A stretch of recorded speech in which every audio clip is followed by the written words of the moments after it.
Oh, good. Now we are online.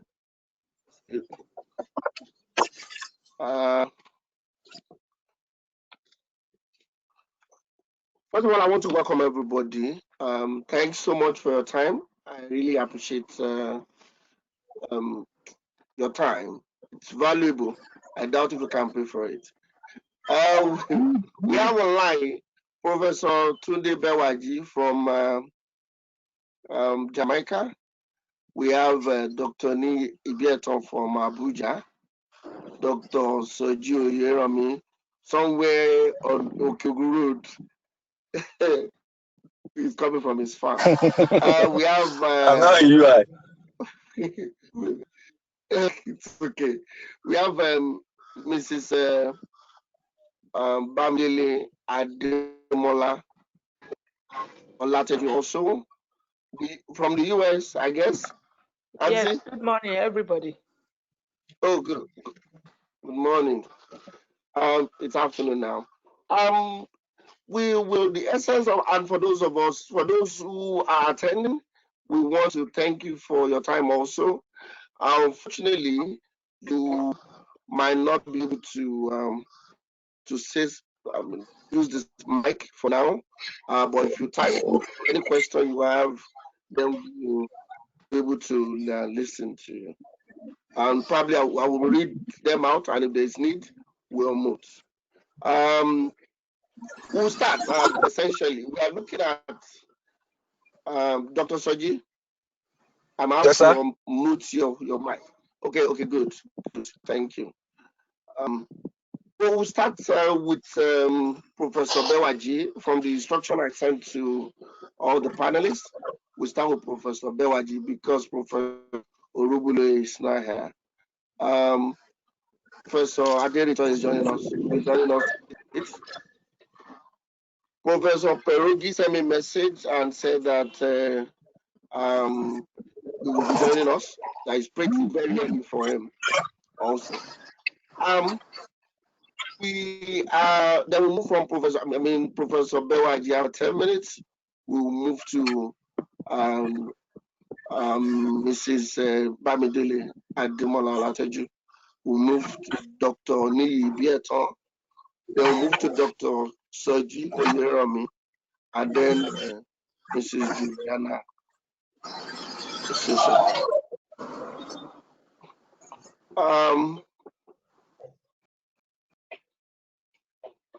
Okay, so we'll start. Essentially, we are the essence of the webinar is to look at the future. From 1999, we look at it from 1999 when online learning started. There's so much express that happiness, the joy that has come to take us to another level of learning. Unfortunately or fortunately, it seems COVID-19 has given us another perspective to this. But then, without prejudicing what anybody is going to say or prejudice to what the panelists will say, I will start with Professor Tunde Bewaji. Do you think that from 1999 to this, that hope that was raised about online learning and online education has really achieved that level that it's expected to get to globally now before we move on to Africa? Professor Bewaji. Good morning from here, and good afternoon to Nigerians and others in Africa. I tried to formulate my presentation with, may I suggest that everybody mute their mic when they are not speaking? That way there will be no feedback.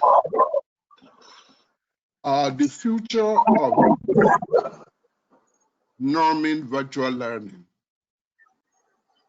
I don't know if my presentation can be shared. I already sent it to Professor Ademowo. Now, as background to my presentation, I want to mention two dangerous tropes. The first one is ignorance. Professor Ademowo stated that distance learning, virtual learning started about 1999. But it's always been around with us. It used to be called correspondence colleges. It used to be called various names.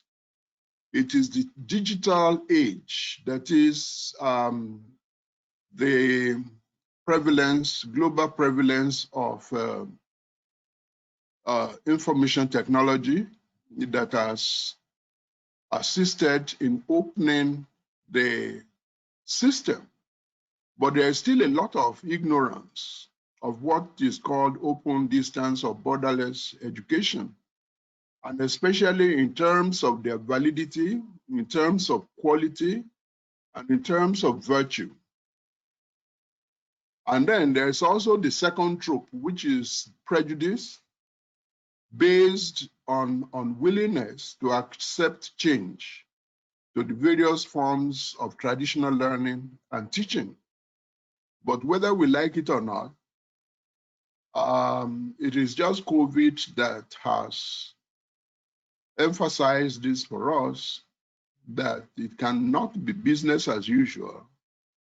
But it's not always been business as usual, because very proactive institutions have always done various things to make their programs available in various ways.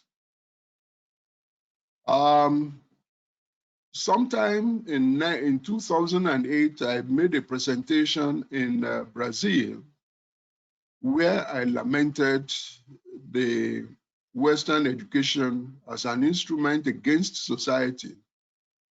The grounds for my lamentation was the elitism that it bred. Elitism of Oxford, Cambridge, Harvard, Yale, Ife, Ibadan. You will all know that those prejudices are still there. If you don't go to the only university in Nigeria,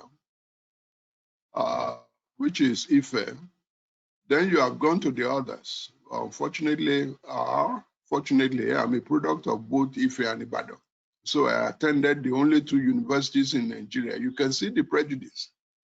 Then there's the deception, which equates schooling with education. And then there is the exploitative aspect of it, where the certificate is an instrument of oppression. In other words, once you get the certificate, it means that you get that instrument with which you can tyrannize society. And then there is the arrogance that went with it, which I call the dehumanization of the unschooled. The dehumanization of the unschooled is how you call, others illiterate, unlettered, or uneducated. I don't know where that came from, but it was that kind of polarity that was very unhelpful. Then you now have distance education before COVID. And we have a very signal example of that in Baba Are Afe Babalola, who is by far better than many of those who have attended the Oxford and Cambridge on face-to-face. We used to have what we call Rapid Resource College, Pittman College, University College of London, UNISA, Indira Gandhi Open University with the Commonwealth of Learning, correspondence colleges, distance education centers, open universities, and open campuses. We are now at that stage, where COVID has now helped us to understand that it could not be business as usual. Now, education and COVID, this has now opened up opportunities for all of us, because it now has ensured that the old verities have died, making possible borderless learning.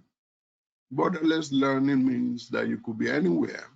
For example, when I did my postgraduate diploma and the MA in distance education in 2002, 2004, it was through IGNO, Indira Gandhi Open University, and the Commonwealth of Learning. And it was as rigorous as it could be. So what this has done is to level the playing field to ensure that anybody can access quote unquote education. And that has made available cutting edge educational resources across borders in terms of instructional materials. Some universities are actually packaging their resources now. And before we know it, if we are not careful, many of the young people will not even want to come to Ibadan or Ife or Abuad or any place, because whatever it is you think you are placing on their laps, right there, they can get it online. And in any case, National Open University is doing that. Then it makes available faculties, that is teachers, in a global context, which means that anybody, which was part of my own preparation, indicating that if I manage to survive, to a point where I'm able to be there, then post-retirement, I can teach anywhere in the world, which I'm already doing. Then you also find that there is the possibility of discovery of talent and geniuses who will excel, but who have no resources and whose education has been stunted because of the way we have set it up. And then ensuring global participation in knowledge societies. I mean, you will all agree with me that we now live in a knowledge society. However, there are certain revelations that follow from this, which I call the anxieties of the COVID-19 era. We find that there is what we can call the resource challenges facing peoples of the developing world demonstrated beyond doubt in the form of palpable poverty and weak access. What I mean by this is the digital divide and the digital racism. We all know that, energy is a problem in Nigeria, for example, and there is leadership deficit, what I call primitive accumulation. I just received something via WhatsApp of a minister of government being interviewed about how trillions of naira allocated for a particular venture managed to be swallowed by snakes, and the office of the people responsible went up in flames. But what this has shown us... Hello, Prof, sir. Hello, Prof, sir. Yeah. Before we go to addressing the precarious state of education or learning in Africa or in Nigeria tonight, I would like one or two other presenters to also give us a background, and then we can take the submission, the continuation together. If you don't mind, sir. Okay, but my 10 minutes has not finished. But it's okay. I'm just asking you to continue. Of course. No, go ahead. No, go ahead. I'm only because we started the discussion on the African or the GM predicament in all of this. Yes. I think we should push to after the introduction. Okay, no problem. Please go ahead and do your thing, and I'll finish.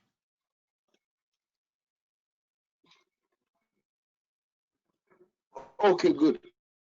Dr.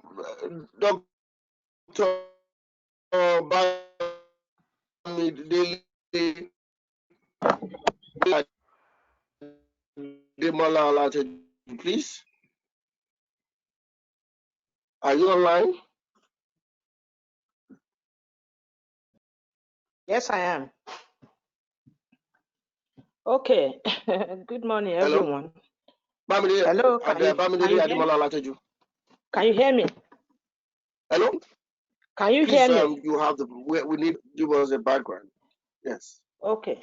Can you hear me? Good morning. Yes, we can hear you loud and clear. Okay. I focused I'm on another person. immersive technologies as the future of education. Before I proceed with my contribution, I would like to say Nigeria, Afe Babalola University, and every higher institution of learning in Africa must decide if they want to be an agent of change or a victim of change. If we as educators, researchers, administrators choose to act, if we choose to be agents of change, we have to be ready to think, to learn, and to adapt. Becoming an agent of change and adapting to new realities is not a difficult task at all. The requirement is to adopt a long-term view by setting progressive trends, in my opinion. My submission here today is based on my observation of trends in higher education, in technology, and in the society. I would like to say, who are the teachers for the online age of learning? The teachers must be innovators who are ready to be guides, who are ready to be coaches, mentors, and fellow learners. So the future of classroom is not a physical room, it is in our lives. Learning will happen everywhere and every time and anywhere. So for me, in the next 30 years, at least 30% of Nigerian student population will be pursuing online degree programs. Students attending institutions of higher learning will have no geographical, age, or social boundaries, as education throughout the world is expected to be truly democratized, globalized, if you will, with local reach. Students will have unfettered freedom to learn anywhere in the world from their bedrooms. How many of us sitting here today to discuss this, and those who are listening to us, envisage the emergence of the smartphone, the rise of social media, and the resultant democratization of information that brought you, Professor Ademowo, to my orbit, for example, because I have never met you. You only read me on social media. So what we have now is a new age of learning unleashed by super fast quantum computing and communication networks, and that is afoot right now. The classroom of the future will be a hyper-immersive experience driven by virtual reality, augmented reality, and artificial intelligence, also called deep learning. I know all these things because my husband is involved in it, and I do learn, I do listen, I do see what he does. These technologies will change how we teach and how we learn. Teaching and learning in this new digital ecosystem will mimic in-person interaction. It wouldn't look strange at all. As a leader working in higher education, what I would like to tell professors, I'm not one, is that you should be ready to embrace these transformative teaching and learning technologies.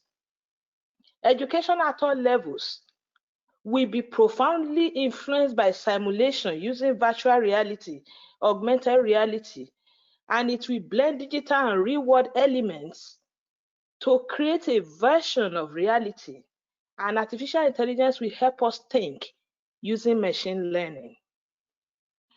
So when virtual reality is deployed, there will be no gap between educators and learners. We think there will be a gap. No, it's not going to happen. Why? As a distance learning tool, what virtual reality will do is that it will put digital representations of teachers and students together in the same room. Right now, we are using webcam. There's a way you can do it that we appear on the screen as avatars. But with time, with facial recognition and all that, a virtual us will be in the classroom. So that will allow teachers to guide students experientially in virtual reality. I hear many people ask, how can online learning mitigate that lack of presence that students feel? Well, people have also asked, how can online learning account for a student's lack of face-to-face interaction with their teachers and other students? How will online learning deal with the frustration and loss of interest from a student or from students if they do not understand a concept and no one is on hand to guide them? Well, I have answers for them. Virtual reality can change all that. Instead of sitting alone in front of a screen, students could pop on a headset and be in a virtual classroom with other students and a teacher. Distance learning will suddenly have a sense of presence, and students will perhaps feel more like they are taking part, like in the real world. What these technologies does is that they provide us a unique opportunity in Africa, or indeed in Nigeria, to catch up given our unimpressive educational infrastructure. For example, now, medical students can use virtual reality to simulate real-life surgery. I have seen that in Emory University when my daughter went there last year for a summer program in medical science as a high school student. So through simulations, for example, errors in medical procedures will not have catastrophic consequences like they do in real life. All these things have significant implications for building specific skills, especially in a country where the infrastructures are not there. Well, you can say that is science. Maybe science. I'm sorry, I always interject in Yoruba. It's a bad habit I have to unlearn. Okay. Be it humanities, science, technology, engineering, or mathematics, the so-called STEM, any subject can be taught and experienced using augmented reality. Through augmented reality, you can see what happens if you add water, for example, to sulfuric acid in a chemistry experiment without getting burned, like if you do it in real life. You can see the result in augmented reality. In history, for example, history students can travel back in time to experience historic wars and situations firsthand. They can see Napoleon Bonaparte as he went into Russia. All these are possible because augmented reality drives student engagement by simulating superimposed artificial objects in real-world environments to enhance their own perception of reality. Virtual objects can be explored by students and experienced as if they are present in that environment. Currently, I know Dow Chemical has something in their lab that it's like a virtual classroom. If you want the ecosystem, the tropical biome, you just swipe your hand and tropical biome will appear. If you want the steppes of Australia, it will appear. That is what the future of education is. You don't have to be there to see it. Well, we know this can happen because advances in things like image recognition, speech recognition, machine translation, medical diagnosis, and many others have shown that machine learning is advancing the concept of thought, of how we think and how machines think.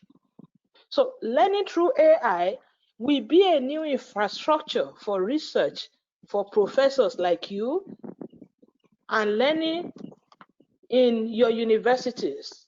So it will be wise for you to embrace this.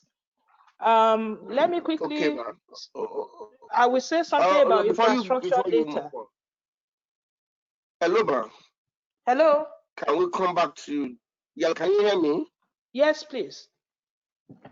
Good. Can we come back to you later? Yes, I know Professor Bewaji was talking about borderless learning, which we said has been in a system for some time, and you are talking about the classroom of the future, which is really, really very important. We will come back to your conclusion, Ma, but we'd like to go to Dr. Ibietan. Professor Bewaji was talking about borderless classroom, which has been on before 1990. And Mrs. Bamidele-Olateju took it to another level, that whether we like it or not, we need to go to the level of thinking. Is it that you move, you join the train, or the train will leave you? What is your opinion, Dr. Ibietan? Thank you so much, Dr. Professor Omoniyi. Ademowo.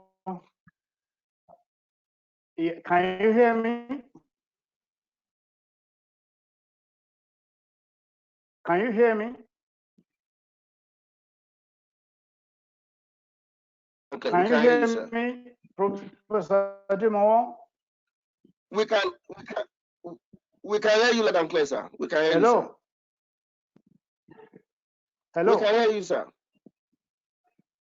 Hello, sir. We can hear you. We can hear you, sir. Hello. Hello. We can hear you, Dr. Ibietan. Dr. Omoniyi, we can hear. Oh, yes, okay, sir. nice. We can hear you, sir. Thank you for the opportunity to be here, and thank you. Yeah, thank you. Let me thank you, Professor Ademowo, for the opportunity to be involved in another process of virtual learning. Just yesterday, my convocation took place online. I mean, for my doctorate, when I listened to my Vice Chancellor confer the degrees on us while I was in Nigeria and he was in South Africa, because COVID had made that the way to go. I have listened to Professor Bewaji. I have also listened to Mrs. Ademola-Olateju, and I'm in agreement with their submissions. First and foremost, let me say that I do not see a world in which we will embrace either wholly virtual learning or physical learning situation. The two conditions have to coexist. I want to thank Professor Bewaji particularly for that illuminating philosophical backgrounding of what we are doing. And so, that is the sense in which I say I agree entirely with his submissions. And for the next speaker, who has talked about the need for us to embrace the reality of the digital communication culture. I mean, that is my own sphere. I'm just continuing from where they have stopped to talk specifically about whether we are ready. I work in the telecommunication sector, and so I want to say that basically, for us to be able to embrace the opportunity of digital culture, as clearly, I mean, captured by Mrs. Ademola-Olateju, we will need to have the infrastructure in place. And because of my own experience, I mean, the question that naturally we should ask is whether the infrastructure is in place. And I would say that yes, to an extent in place, but we need to migrate from where we are. What infrastructure has improved considerably in Africa since the embrace of the digital culture. As I speak, we have about 40% coverage in Nigeria, and this coverage grants access to the citizen and those who may want to embrace the digital culture. Having said that, I need to also add that broadband penetration, essentially the mobile version of broadband, is what is available much more than fiber. I mean, for instance, access to the internet is basically available through mobile network operators. I mean, increasingly, clearly more than 60% of those who have access to the internet go through that process. And so what it simply means is that Africa is ready, Nigeria is ready to embrace the digital culture. I mean, to combine the context in which Professor Bewaji has stated with the future that Mrs. Ademola-Olateju had painted, we will need this infrastructure, and we are making progress in this regard. However, I would say that there are challenges that we have seen in Africa. If you look at the condition of 10 leading countries in Africa in terms of internet usage, from Nigeria through Egypt to South Africa to Algeria, Morocco, Tanzania, you will notice that there are conditions that are making it a bit difficult for people to use to access the internet as they will have done. For instance, in countries that have been classified as low and medium income countries, the rural-urban gap is still a factor in embracing the digital culture. Clearly, at least 40% of the people living in low and medium income countries are less likely to use the internet.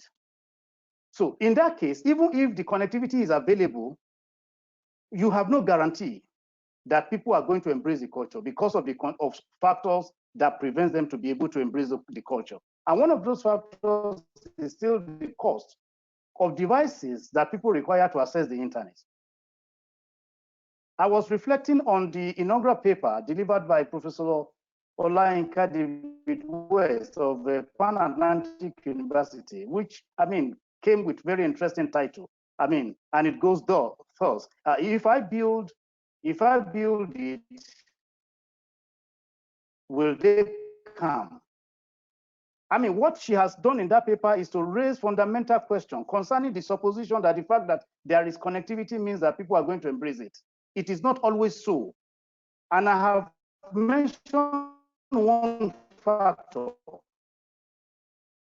that will not make people to easily embrace where you have connectivity. Of course, the problem of connectivity is there. There are gaps in terms of connectivity, but where even there are connectivity, it is not everybody that is first for factor of cost, and then the factor of the of quality of the network, and then one other factor that we also like to remember is what kind of spectrum are available?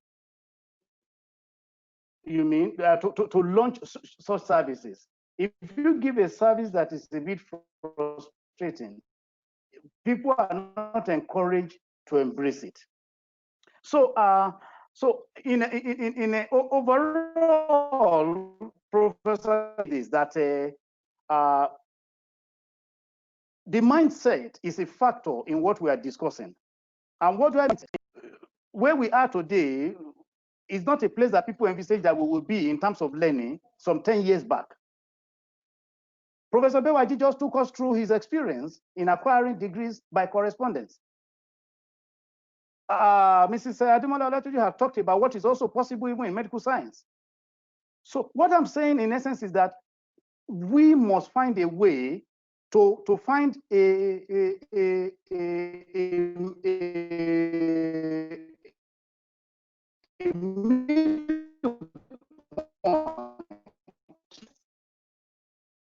of combining the experiences of the virtual with, the modern correspondence as Professor Bewaji, and then the virtual learning as described by Mrs. Ademola-Olateju, to be able to make progress. We know when we talk about thank you very much, face-to-face communication, which is what we know it as it in sitting in a physical classroom condition. Hello? Yes, sir. Dr. Ibietan. Hello, Dr. Ibietan. Thank you very much. We'll come back to you before you go on. We'll come back to you. Yeah, we'll come back to you later. Can you just hold on a little? Thank you, sir. Dr. Soji Oyeranmi. Okay. I'm sure you're online. We have moved, Dr. Soji, if you move from the summation of Professor Bewaji, which is on the idea of borderless learning, and we also heard about the position of Mrs. Bamidele, which is talking about whether we like it or not. The classroom of the future is the virtual. And then Dr. Omoniyi gave us a different angle, which is very like a combination of the two, But for him, he's resting on the possibility that the two are possible, but they must be rest on a particular infrastructure, which he called the mindset. What do you think about this, Dr. Soji Oyeranmi? Dr. Soji, are you online?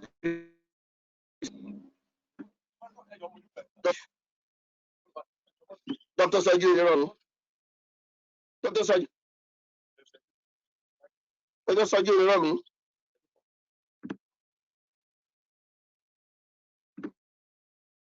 Dr. Soji? Dr. Soji?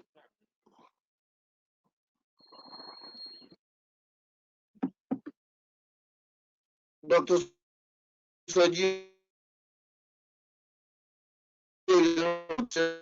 That we can hear you. Okay, Dr. Soji is. But we should go back to Professor Bewaji. Professor Bewaji. Hello, Prof. Hello, Professor Bewaji. Hello, Prof, sir. Professor Bewaji, can you hear me?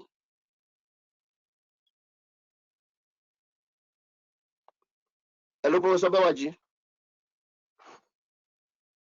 Hello, Prof. Hello, Professor Bewaji. Dr. Oyeranmi, are you back?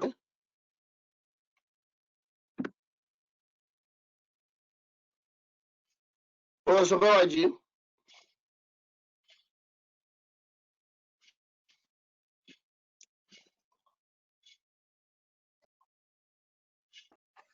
Hello. Okay. Can you hear me now? What happened is Hello. hello, Dr. Soji. Yeah. Can you hear me now? Oh yes, we can hear you, please. Yeah. Good afternoon, everybody. Yes, we can hear you. We can hear you loud and clear. Yes, Okay. Thank you very much. Please go ahead. Thank you very much. Okay, sir. I really appreciate this opportunity. But for my own contribution, I would like to start by highlighting some of the usefulness with the African experience stroke Nigeria. You know, in Africa generally, the formal education is exclusive to some class of people. So I think what online education is doing now is providing access to quality education and try to balance the equity when it comes to educational opportunities in Nigeria, for example. It also encourages internalization of education through, improving our tertiary education curricula. It could also affect, positively internal and external brain drain in tertiary institutions by allowing people to have greater access to education opportunities. Now, when I look at it, based on my own experience, there are some peculiar problems that we are encountering in Nigeria, for instance. People have talked about lack of access to technology, absence of internet connectivity. Then attitude of students sometimes can cause issues when it comes to online education. We know we have been confronting issue of electricity supply for years now.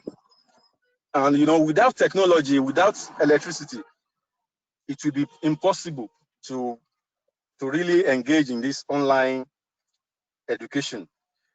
So I want to believe that if government and private individuals and corporations can come together, things can be improved drastically. That's why I said proper funding from government, partnership with Dr. Soji, please. Dr. Yes. Soji. Yeah.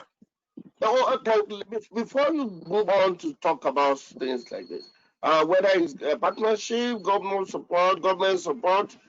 We want to actually know what is your opinion about e-learning itself. What do you think about it?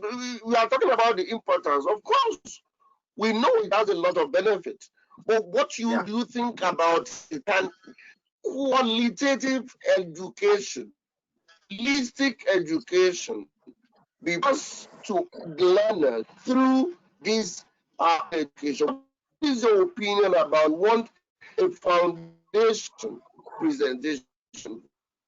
Can we have your opinion on that? Oh, okay. Thank you very much. Just like Dr. Ibietan has mentioned, there's no way we can ignore one and allow the other. The two must coexist.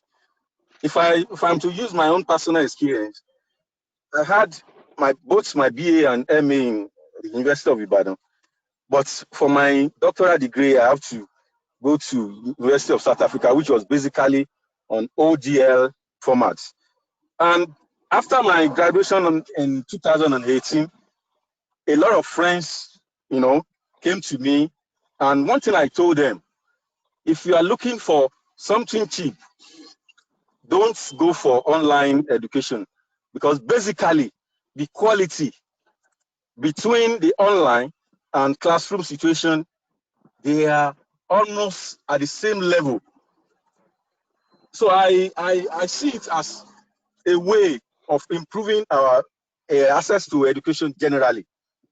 That's when it comes to quality. Maybe I should talk about UNISA formats, so that maybe people can learn from that. I work on Ibadan. What they did was to consult my department from University of Ibadan and send my proposal to them and pick one person to co-supervise with a professor at the Department of History, UNISA. So there was thorough supervision, because there are two people who are appointed to supervise the project. So I believe that with proper infrastructure in place, with proper training for teachers, for proper training, for proper monitoring, there's no difference between online and classroom situation. It's when it comes to quality assurance, the situation are not different.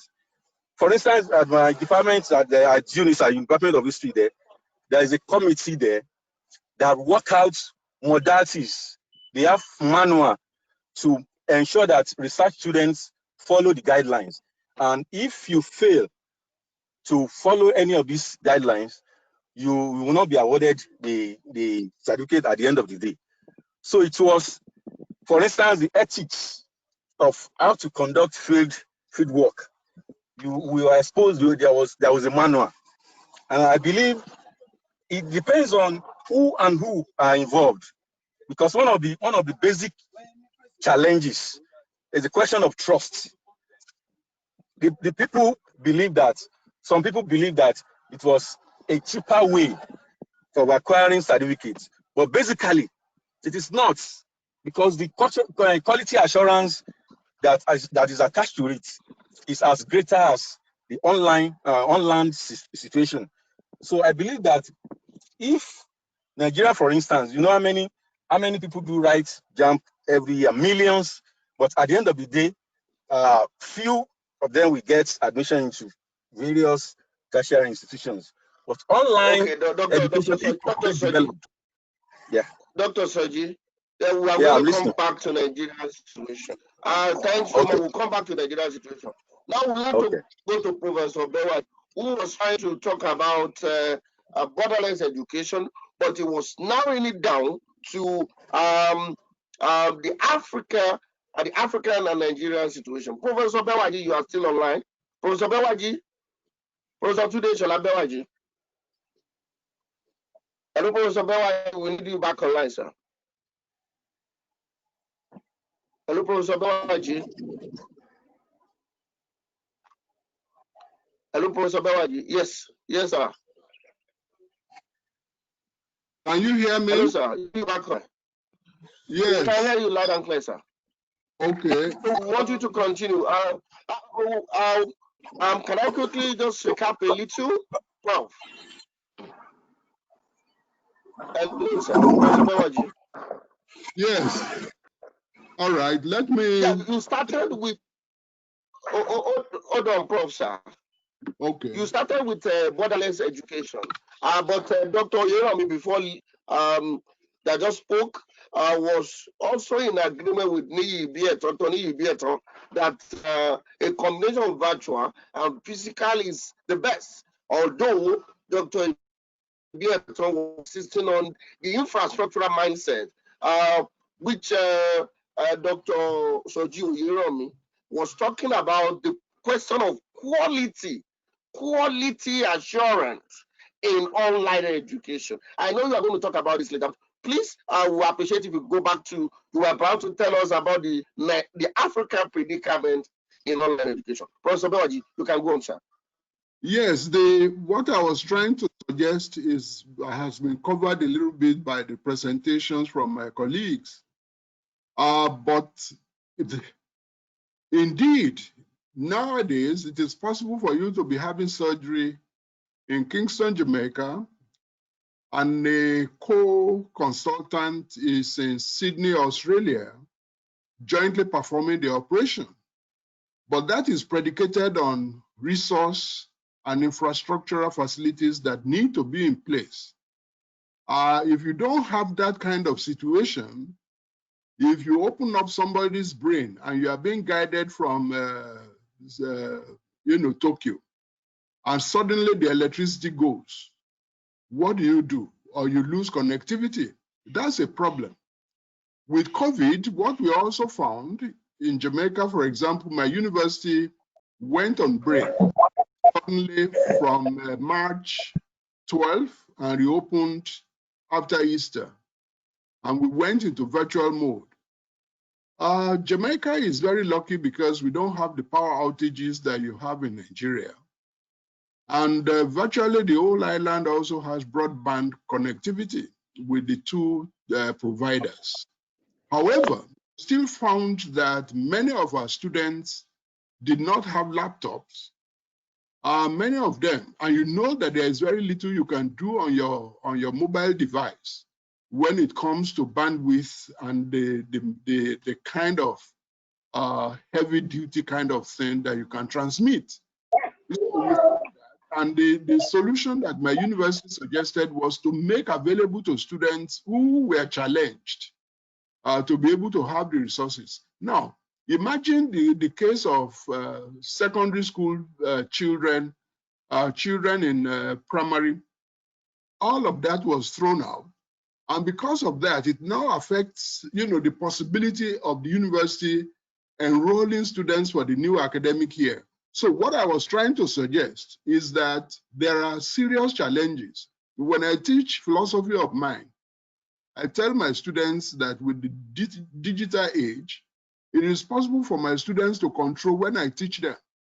When they're in their bedroom, they don't even have to come to school. All they need to do is to go, get my virtual, with virtual self and bring me into that environment. And when they are bored, because I can be very boring, they just switch me off.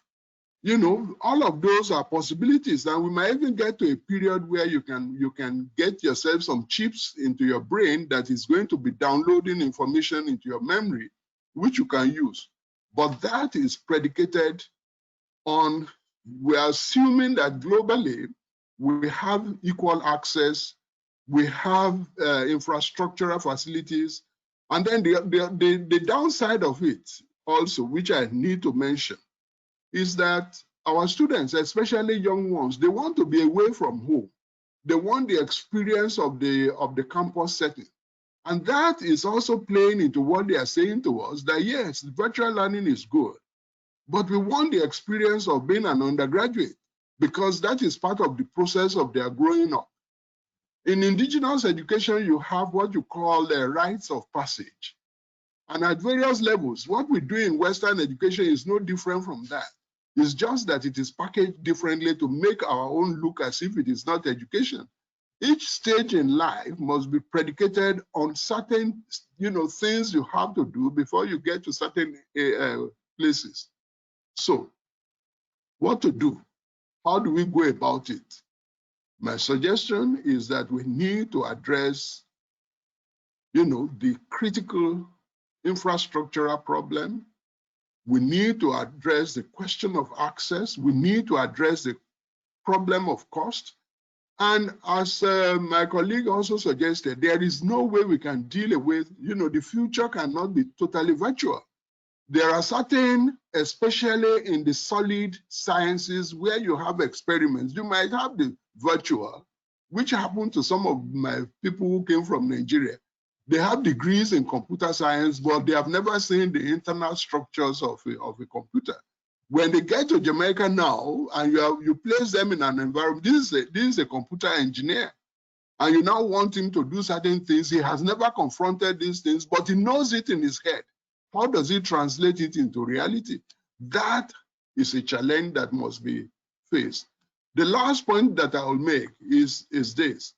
It relates to, certification in the Google era, the problem of plagiarism, the outsourcing of projects, dissertations, theses, research papers. Many of our colleagues don't even know what documentation is, because they don't even know that there is need for honesty in how you document your sources, and they don't even know the difference between peer-reviewed sources and open non-peer-reviewed sources. Some are citing Wikipedia in a journal article, and those kinds of things can be problematic. Then the question of loyalties. When you look at such institutions as Harvard, Yale, and others, their budget is bigger than many of our states in Nigeria. And most of those funds come from bequeathers, they come from endowments, they come from various things. And this builds loyalties which translate, into a totally different kind of thing. The whole building of Omoniyi, it is the experiential situation that people go through, the Ubuntu, philosophy. Without all of those things, it's going to be serious. So the future of the future is very challenging. And if we are not careful, the dependency syndrome is only going to be exacerbated. It's only going to be exacerbated because when you don't have the technology, the way China was able to switch off Facebook, switch off CNN, switch off any channel that they don't want, we can do it.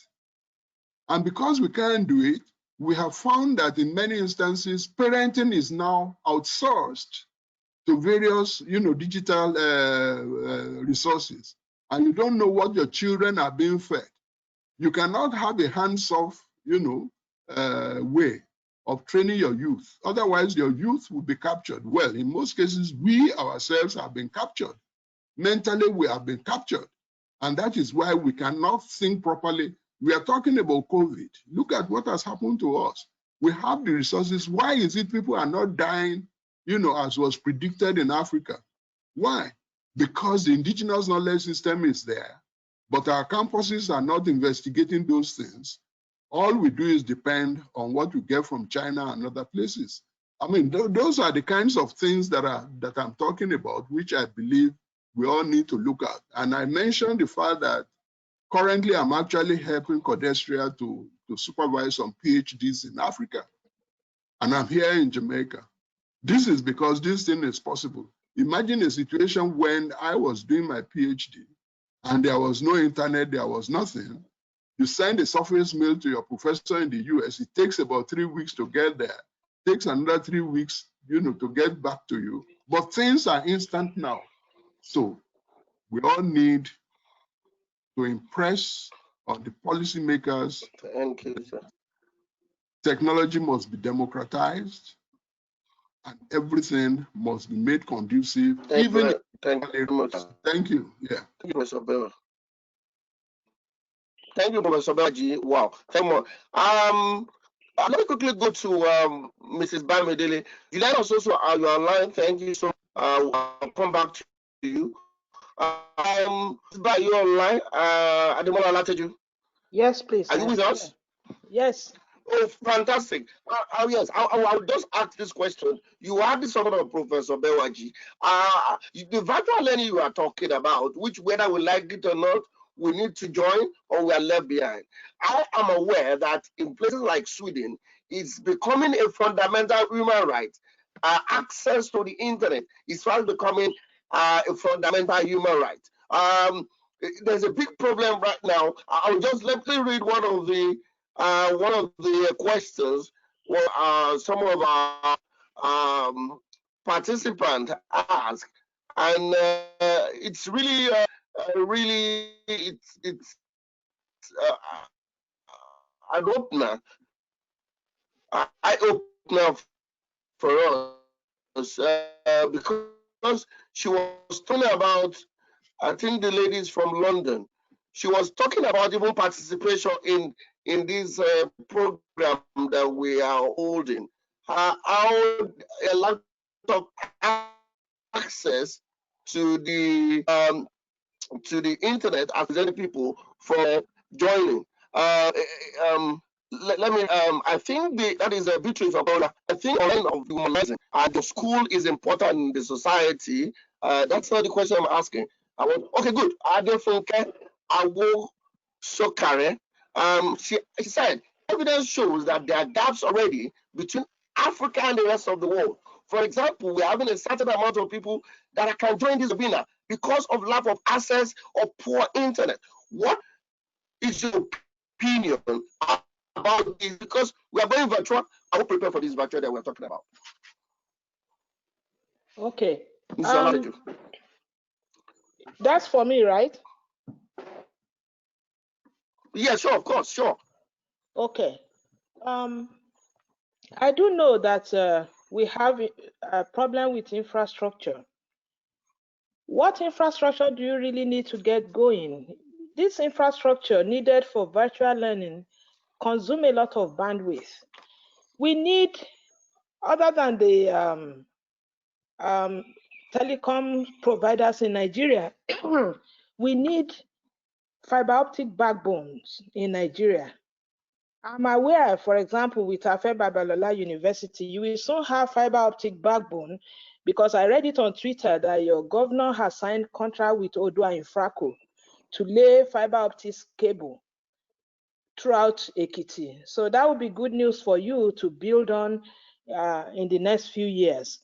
Yeah, there's problem with infrastructure, but the world will leave us behind if we do not build these things. I think since we have private companies, they will rise to the opportunity. It won't prevent us from joining.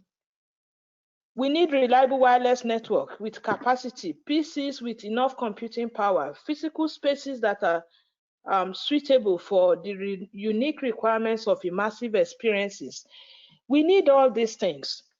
I'm not unaware or insensitive to the demands of people. For example, in the United States, when I wrote it on my wall about 2 weeks ago, my daughter's experience during this COVID-19 lockdown, I asked her a question. I noticed it's not real time. Learning in her school is not real time, as opposed to what happens in American public schools where they use real time. I said, Imani, why is your school not using real time? She gave me an answer that really opened my eyes. She said, we are in faraway places all over the world, across time zones, that people will simply refuse to join. So what her school did was to record the sessions, which consumes a lot of bandwidth, to find videos for them, pictures. Then they let them listen and tell them to form their own notes. And you know, this was done on the fly within 2 weeks. They let them form their own notes. Then they send them questions and put a little bit of research in. They ask them a question that is not found in the materials they were given. So they will be forced to go online to research it, to do attribution and submit it back. And it forced me into the learning mode too, especially in environmental science and humanities. So I was able to help her navigate all the pitfalls. That gave me an inkling that what if I'm an uneducated parent?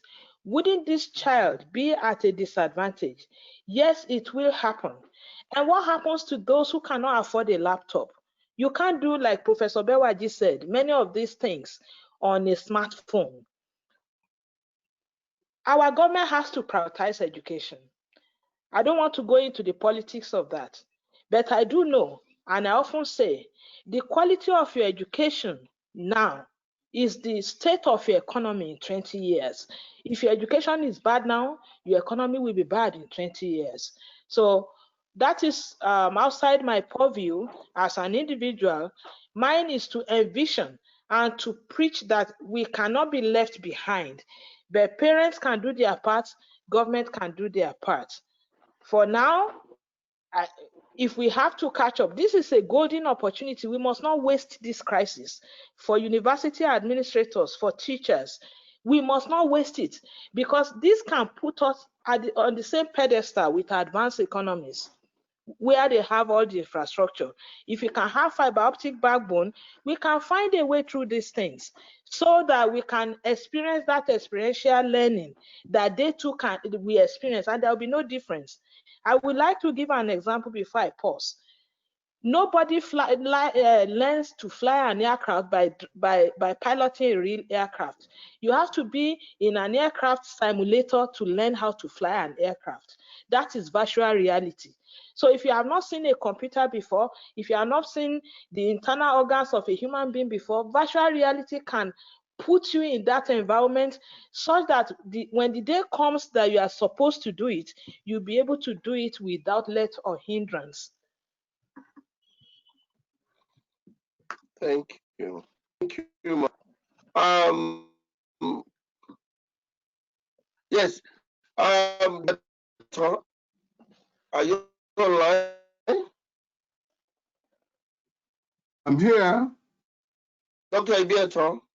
Okay. Hello? Dr. Ibietan. Hello? Yes? Yes, I'm here. Oh, good. Professor Ademowo. Dr. Ibietan, can you speak from there? Yes, Dr. Ibietan. Oh, good.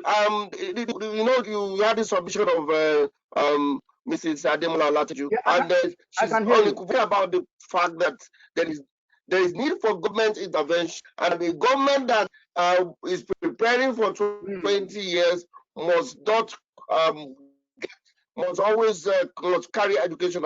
What is your opinion about this? You work with the NCC. What do you think about this? How prepared is Nigeria in this virtual learning?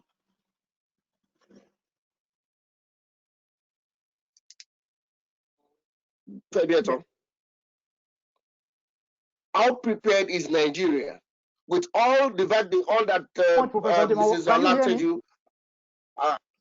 Yes, please go ahead. Can you hear me? We can hear you louder. I got you. I have listened to. Can you hear me well? Loud and clear, sir. Loud and clear, sir. Can you hear me? We can hear you loud and clear, sir. Yeah. So the point I'm making. Let me just connect to where we are coming from. I told you in my first comments session that I agree with Professor Bewaji and I agree with Mrs. Ademola-Olateju that the issues is it's important for us to see how we merge both the physical boundaries and the virtual setting. Now, I said that because they are not really exclusive of each other. I mean, as a matter of fact, some of the issues that Professor Bewaji raised, I mean, what Mrs. Ademola-Olateju has talked about, what has happened is just a migration, from the physical terrain to the online space.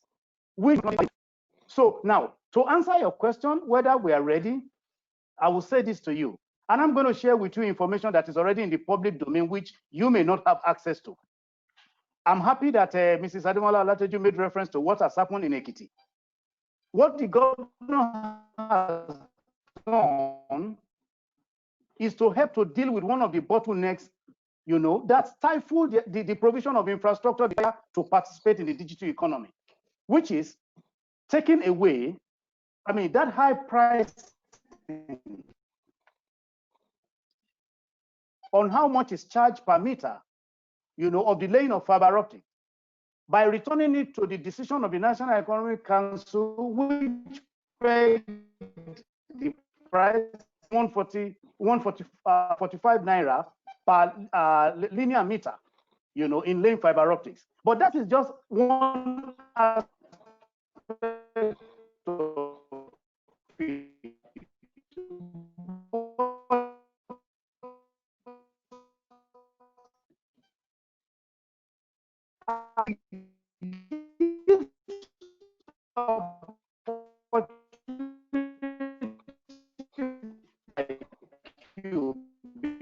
Because you are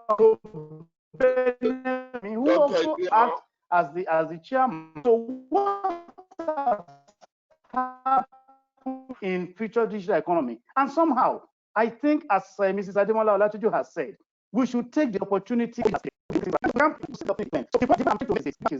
Nigerian education to cascade fiber optics from the coast into the hinterland of Nigeria.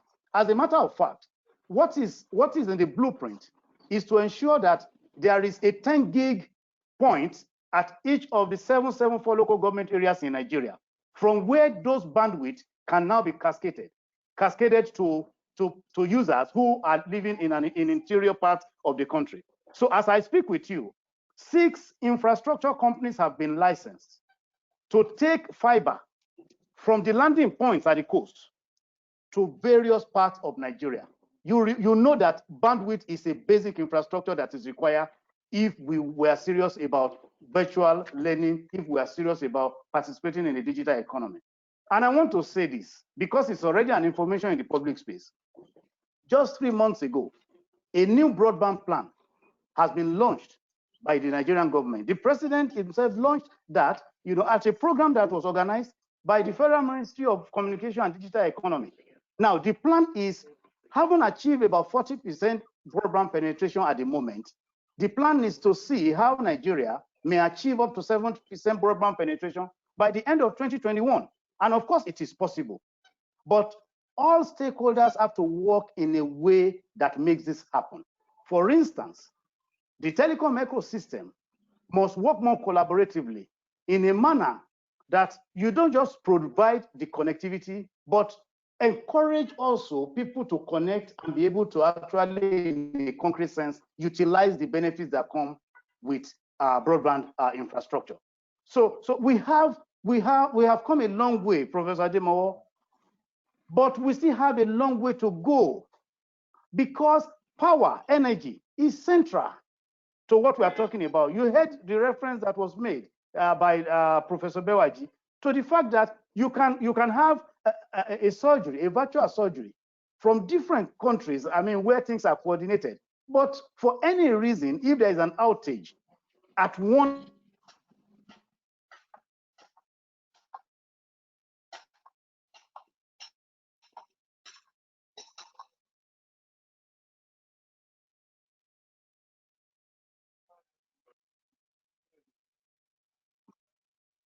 Ibietan.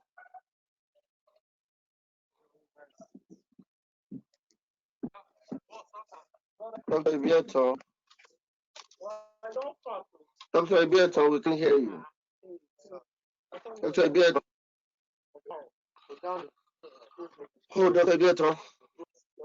We cannot hear you. We can't. Something is wrong with your network, Dr. Ibietan. Did you hear me? I think we lost a connection at some point. Yes. For almost 30 seconds, we were off. We just cannot hear you. Okay. Do I have a minute to just conclude that? Yes, Dr. Please, you have 1 minute, please.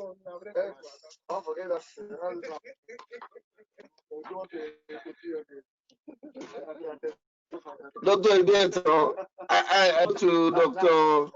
Soji. Okay, so what I'm trying to say, you know, is that there is already a new. Can you hear me? We can hear you now, but can you just fix this for some time? We'll give you like okay. look, Professor Ademowo, the point, please.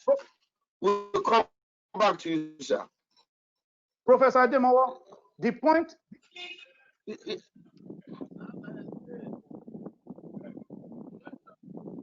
Yes.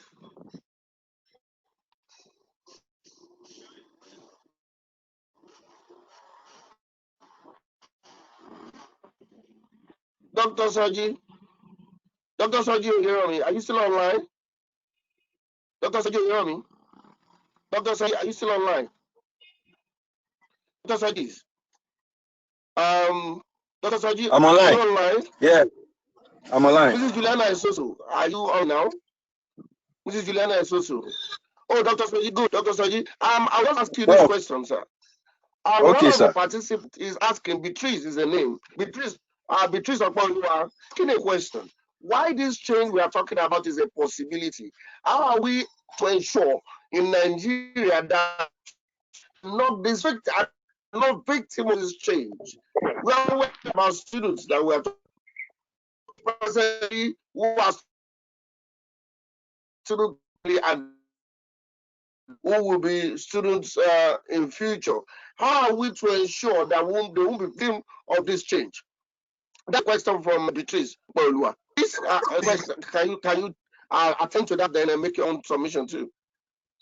They don't. Let me hear the concluding part of the question. Hello, Prof. No, I said she's worried. Can you hear me now? Okay, I'm hearing you. Yeah, I can hear you. Yeah. Yes, Okpoluwa is worried. Beatrice Okpoluwa is worried that why this change is necessary. How are we to ensure that the students are not victim of this change? Oh, that's a very lovely question. You know, I will start by saying that fine, online education provides a lot of opportunities, but fundamentally, I believe it's not going to be. It cannot replace the physical learning. So the problem is we have to give students much confidence. We have to make the teaching and learning learners friendly and students friendly, because now the age that we are now, our students, you know, I teach in a public university. The students are far different from the old ones. You have to repeat yourself, even sometimes go to secondary school level to break it down. So we have to make it students friendly. That is the only way we can ensure that because the thing is, the opportunities they don't have in entering physical universities, we want to create it online. And we have to make that technology more effective, more student friendly. That's the area where funding also comes in, because where I'm teaching, even some of them to buy one textbook for a particular course is impossible for them. So the question of poverty is really high among the students that we have now. You know, the disparity between online and public universities and private universities. You know, private universities are privately owned. Possibly they charge much fees to take care of some of these things. But public schools, you know, sometimes you even need to go to an extra mile of even giving some of these students some money from your purse, because to feed many of them have difficulties. So it's extremely difficult to live online to online. But I believe by the time when government show more commitments, partnership with tech giants, you can also make scholarship available for brilliant students who enroll online. For example, on my own, my doctoral degree was fully sponsored by UNISA after my proposal was accepted. And I'm not sure any because right now in Nigeria we have NOAM, then we have about 6 other universities according to National University Commission, about 6 universities doing side-by-side online with online. But I don't think there's any form of scholarship or sponsorship for students working on having online education. So there must be proper guidance. You must constantly train the teachers on the way, because the truth is, if you focus more on the teachers, it will also affect the students. So you have to, there should be a balance. And then they should understand, because right now, I'm not sure most lecturers are prepared, because they want control. And online is not about control. It's about making education available to those who ordinarily wouldn't have the opportunity to do that. So it's going to be a real commitment from all stakeholders to make it easy for students. Because one, there are models. For example, in UI, I know they combine both online and online. They have asked us to, at a point, I was part of those who prepare course materials. So first of all, you have to break that course material easy. And sometimes they also meet maybe 2-3 months at the end of the session. So to take care of the face-to-face interaction. Then after then they do exams. I think that's the model I will recommend for most universities who want to combine both physical and online teaching. You should take care of these students as your own children, because that's it. When you create that interest in them, you will, sometimes they complain about loneliness. And when you are studying online, sometimes most of the time you have to study on your own. So you have to make it interactive at some points, so that they can feel that no, they are not just alone while they are teaching. And most importantly, constant response, because sometimes they need to ask questions. Because I've handled some of them in the past. You have to make it. You have to be committed. All the teachers must be committed. That is the only way we can ensure, because it's not going to be easy for us to treat physical students the same way we will treat online students. So sometimes most times these courses are designed for elderly people, working class, that they may not even have time to do daytime studies. So sometimes when you want to sleep, you see a message from them. You say, wow, but you just have to, because you are the one encouraging them. You want them to learn. You want them to benefit maximally from this program. So you have to be cautious. Just make sure that you attend to their needs, their questions. Sometimes they may want to ask personal questions, because they don't have face-to-face interaction with us often. So you have to try as much as possible to handle them carefully with love. When you show them greater love, greater attention, they can even tell their mates that, oh, what is it? And another thing is, I don't know, there is a policy now. They want to ensure that those people who study online can also go for youth service. But I don't know how far that the process has gone. So it's part of the process that can be included. Okay. That it could encourage people to see it as valid.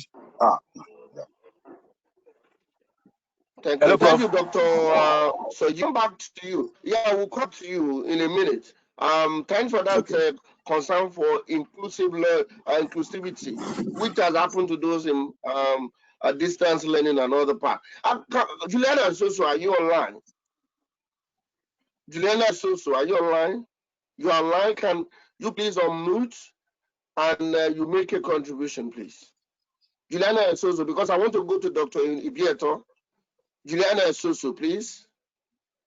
Juliana Esoso, please come back online. Unmute your mic. Unmute. so that you can contribute. I want your own contribution as a sociologist. Juliana Esoso, can you please come online, please? While we are waiting for Juliana to come, I'll just read a few questions. One is by Ademola, and she said, in my view, the educational space and the whole world will soon be faced with serious problems. Mrs. Ademola, please take note of this question. In my view, the educational space and the whole world will soon be faced with a serious problem. This is because the virtual learning cannot and not be able to give wholesome development to the child. Learning involves the cognitive, affective, and the psychosocial domain of the individual. Interaction with peers and teachers help to shape the individual and enhance social emotional development. That is the question from Adeyemi Oyekola. I also take a question from Body. Body is asking, how can we ensure integrity in online exams? How can we ensure integrity in online exams? Is Juliana back online? Juliana Esoso, please. Okay, obviously. So I'll go back to Dr. Ibietan. Can you please conclude in about, you are making some point the other time. Can you please in 2 minutes, please round up that point you are making? Yes. Thank you, Professor. Thank you, Professor Ademowo. The point that I made is that you are in Ekiti, and so you are going to benefit from the vision of people like Governor Fayemi, who also happens to be the chairman of the Governors Forum, who has proceeded to implement the National Economic Council decision on how much should be charged states, for telecom companies that are fiber optic to expand broadband infrastructure in the country and ensure that we have robust quality of service. So that's a good one. But I also said just before we had this disconnect, at the moment, Nigerian Communications Regulatory Authority for Telecommunications has licensed 6 infrastructure companies to take fiber optics from the coast and cascade to the and ensure that at the 7 months in Nigeria, at least 10 gig at a point from where they can be further cascaded. This is part of the drive to ensure that we are really prepared for the digital economy. And I said that Mr. President has launched first a digital economy strategy in 2019, followed up with an unveiling of the National Broadband Plan 2020 to 2025, which is meant to do what? To expand digital infrastructure and usage in Nigeria. So having said that, I concluded by saying that, we are ready, but we need to do more to ensure that this vision that is on paper, this vision that is being implemented and which is for implementation, that we actually help government as citizens to achieve that vision. But I'm not happy that, the advocacy that needs to drive this on the part of the citizen is not coming. I'm a public servant, but I'm a citizen and I'm a social entrepreneur. And I feel that it's important that everybody gets involved in ensuring that we get to where government is taking us to. We can't fold our arms and just think that things will come, by magic. We must participate. And the beauty of digital economy and the digital culture also is the fact that it gives the citizen opportunity to participate, even though, it is not equitable. How do we democratize this? How do we make it equitable? Professor Bewaji mentioned the need to get this infrastructure democratized. If people are supposed to learn virtually and they don't have computer, it is not too much for the state to provide it. And already, this is also part of what is being provided in the new policy on digital economy. So I think we need an ensure that the vision of government is made real. And I'm happy that I'm on the same panel with senior citizens and patriots who also feel that there is a need for us to actually migrate to be able to achieve that which we desire if we want to be part of that digital culture, the digital global culture. Thank you so much. Thank you so much, Dr. Ibietan. I'll go back to Mrs. Bamidele Ademola-Olateju. The question that was asked your time, I specifically call your attention to it. Do you want to address the question now, Mrs. Olateju? Yeah, can I hear the question again, please?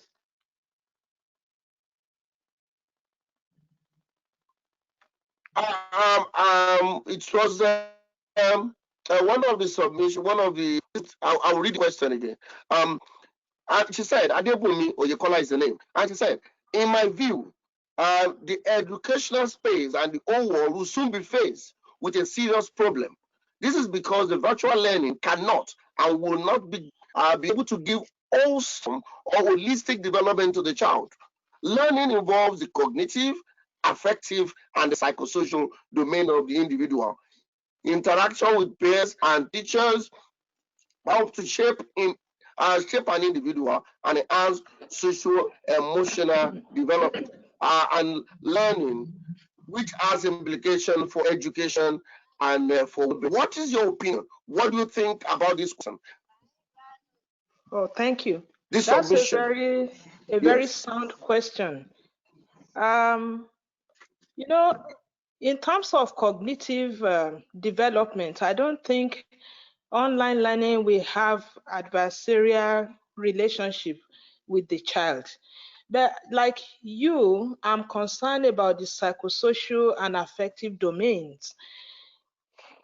The most fear-inducing for me is the psychosocial because it indicates interaction between environmental influences, cultural influences, social influences, based on the thinking, the feeling, and behavior, and how this creates psychological outcomes.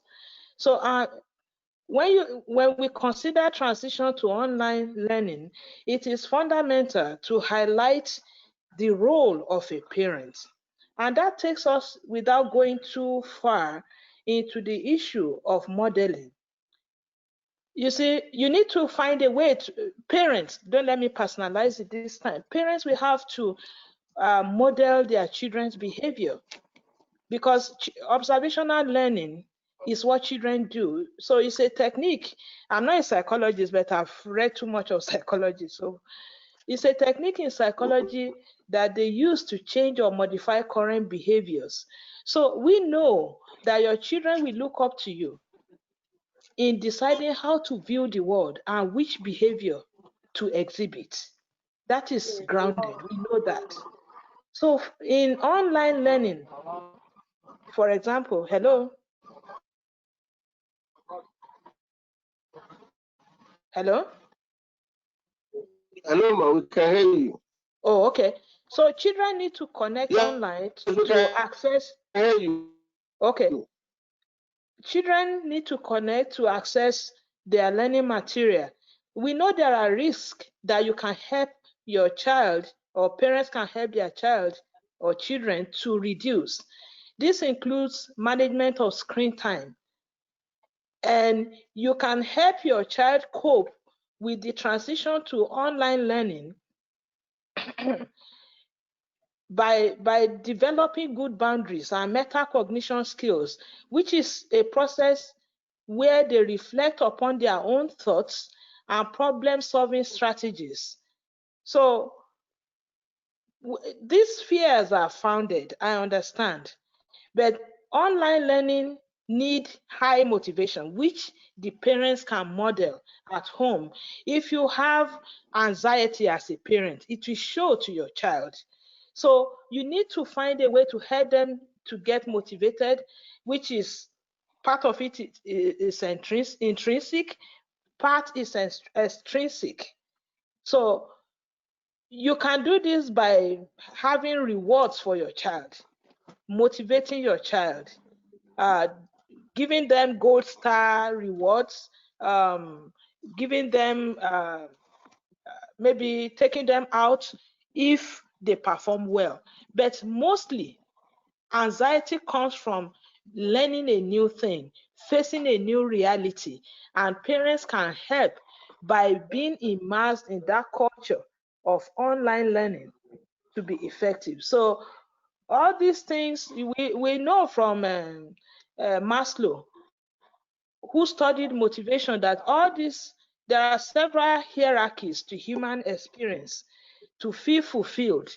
This one too plays into that. I don't want to go into being too academic about this, but I strongly feel as a parent, the cultural influences, the social influences, the environmental influences depends on how we model this new kind of learning.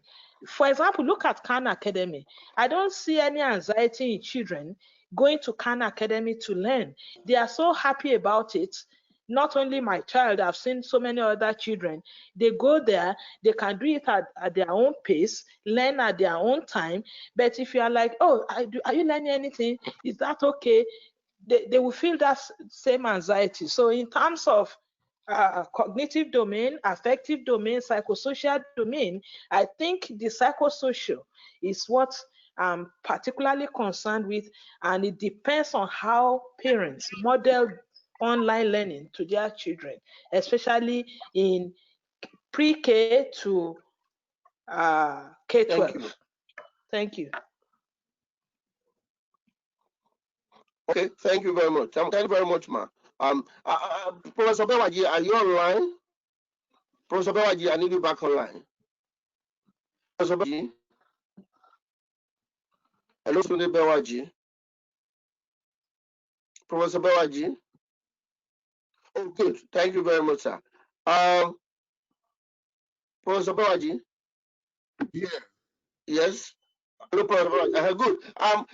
One of the participants just asked that we have the cognitive, the affective, and the psychosocial aspect of learner. If we are going to shift to this online-based education, or virtual education, as Mrs. Bamidele Ademola-Olateju has said, and which you also give another perspective, which is borderless learning. How do we take care of these two other aspects of child development, most especially the affective and the psychosocial? Well, I am not a specialist, I'm not a psychologist nor a sociologist, but we're already seeing this happening even within families. Many of our youth are incapable of communication, incapable of socializing. You see members of the same family, you see friends sitting together. Instead of speaking with each other, they are texting each other. And, you know, when you compound that with now a situation where there is no need to even go to school, you can know the kind of neuroses and various other things that may follow. Since I'm not a specialist in that, you know, I can only foresee. It's very similar to what has happened to us in Nigeria, where people are now eating chicken and fries, or what they call it, you know, chicken and chips and all those things. They are no longer eating what our ancestors used to eat, which allowed them to live up to, you know, 100 years because of what they call modernity. All of these are challenges that we'll have to find a way of fixing, because otherwise the kinds of things that we witness in the US, where you have mass shootings, where you have all kinds of things, may also be coming our way. So, I don't know how, you know, I mean, I don't know if you remember a few years ago when Baba Afebawala got this thing from UNESCO. UNESCO has noticed, we in Africa didn't even know. They have noticed that Western education is a failure in African societies. When you now compound it with this virtual thing, education, then you can see, as was suggested by, you know, my colleague there, that this thing, you have the problem now, it manifests only 20 years down the road. We know that these things is going to be a problem. because if we go the route that we have been suggested, that is been forced on us by circumstances and by realities without proper preparation, then, you know, I don't know what to say. So I don't know if that's satisfactory. Can I just ask you a question? Yeah. I want to ask a question before I go to Dr. Ibietan and then Dr. Soji. Can you, as a professor, a teacher, give a recommendation letter to a student, a detailed recommendation letter to a student taught online? A detailed recommendation letter. Yes, or reference letter. You see, usually there are varieties of recommendations that you provide. If it is about character, that is intimate appreciation of the personality and the character of the individual. If the only interaction that you had with the person is online, you have to frame the letter in that way. You know, when I write references for people, I always put a caveat there to let people know the limitations of what I am suggesting. Because if you just make it a blank thing, you might find a situation where you yourself, you are opening up your own integrity. If you go beyond what you are competent to speak about, it's a problem. And if you have no way of observing the character or individuality of a person, and you make comments about those things, you know, it can be problematic. So you can write references based on the scholastic performance, about the diligence, about how the individual was attentive, and how meticulous the individual is with research and various other things that you are aware of. You can make the recommendation on the basis of that. But if somebody now says, if I put this person in a position of responsibility, yes, the person was very good doing his work, maybe because he knows that his life depends on it. But if it means going the extra mile to work for an organization or for an institution, you simply indicate that you are not in any position to make a comment on that. I believe that would be the best way. Okay, I will ask you one other question, then I'll go to Dr. Ibietan. There's a question from Morufat Kushimo. He's asking, Prof, what are your thoughts on change of attitude on the part of government, students, and lecturers, and parents as a whole, for positive results to be achieved in this replacement of physical learning by digital learning in the COVID era? What are the change of the kind of change of attitude that we need on the part of these stakeholders? You see, I mentioned initially Baba Afe Babaola himself, how is a product of this kind of education before the digital age, and how some of us who have done distance education know that it takes a lot of discipline and ability to focus, ability to be self-motivated. If you cannot manage your time effectively, and you have a family, or you have a job, or you have all kinds of side attractions, there is no way you are going to, effectively learn in this environment. It's a specific challenge, especially for young people, especially people who have learning disabilities or who learn differently. If you are dyslexic, for example, or if you have attention deficit, if you have all kinds of congenital situations, that's a totally different thing. And, it provides opportunities, but it can also provide various challenges. And the question is, in Nigeria, you know that people are easily called all kinds of names because people don't understand the challenges that children face. You call them dons, you call them blockhead, you call them all kinds of things. That doesn't mean they are really there, that they are really dons or they're really blockhead. It's just that they learn differently. In an environment like this, when you uniformize the process of learning and providing the information and you expect extrapolation of similar ideas from the same information, that can be even more challenging. I don't know how ready we are, but we are already in it. Okay, sir. Thank you very much, sir. Dr. Ibietan, are you online? Dr. Ibietan? Please, Dr. Ibietan. Unmute your mic. Dr. Ibietan. Oh, yes, sure. Is one. Dr. Ibietan. Yeah, I can hear you. You are back online. I am back, yeah. Oh, good. I will just, there's a question from Dr. Oladipo.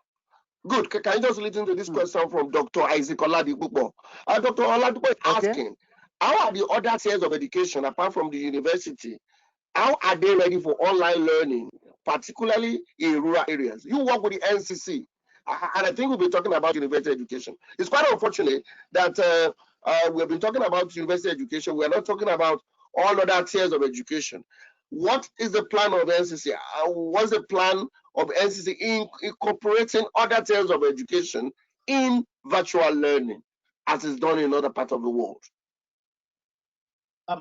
Professor Ademowo, thank you for the question. You know, I do not speak. I didn't ask the question, Dr. Ibietan. Dr. Isaac Oladipo asked the question. I'm going to address. I'm trying to address this. Sir.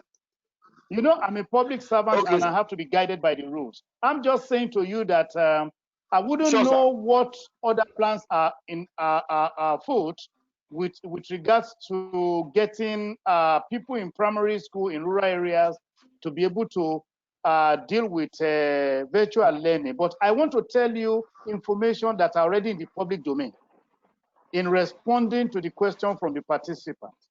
And that is, from the point of view of the regulatory authority, what NCC did first is, I mean, NCC saw this situation before COVID, and what is it that the Commission has done?